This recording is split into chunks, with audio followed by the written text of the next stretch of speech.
As the FBI and congressional committees investigate Russian influence in the U.S. election, some lawmakers and news reports have raised questions about whether President Trump has tried to influence the investigations. Here's a timeline of when the White House has intersected with the probes. A week after his inauguration, on January 27th, President Trump had dinner with then FBI Director James Comey at the White House. Here's how the president characterized the event. We had a very nice dinner at the White House very early on. A dinner was arranged. I think he asked for the dinner. And he wanted to stay on as the FBI head.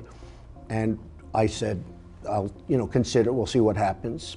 According to the president, Comey told Trump that he was not personally under investigation at that dinner and during 2 phone calls.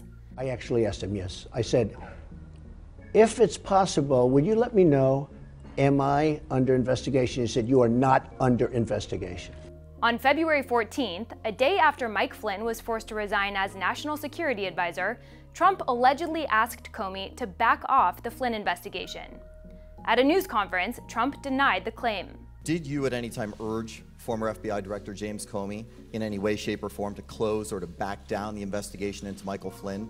And also, as you look back... No.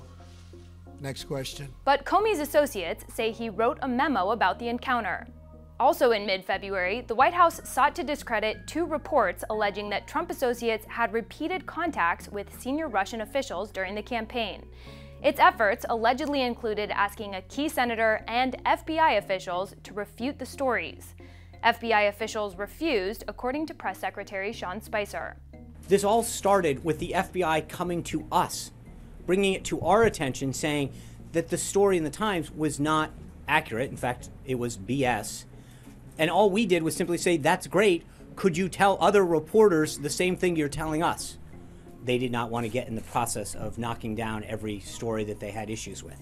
The Times stood by their story. Then in March, a day after Comey publicly confirmed that the FBI was investigating alleged ties between the Trump campaign and Moscow, a White House source passed classified information to House Intelligence Committee Chairman Devin Nunes regarding the incidental surveillance of Trump associates by the Obama administration.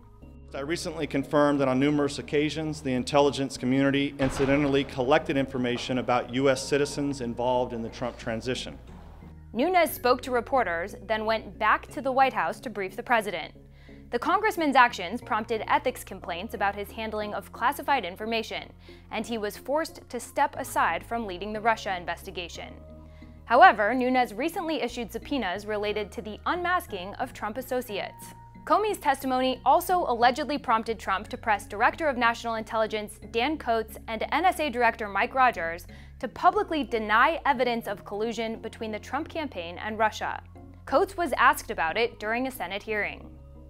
I don't feel it's appropriate to characterize discussions and conversations with the president. Comey testified again on May 3rd, and days later, on May 9th, Trump fired the FBI director. He's a showboat, he's a grandstander. The FBI has been in turmoil. You know that, I know that, everybody knows that.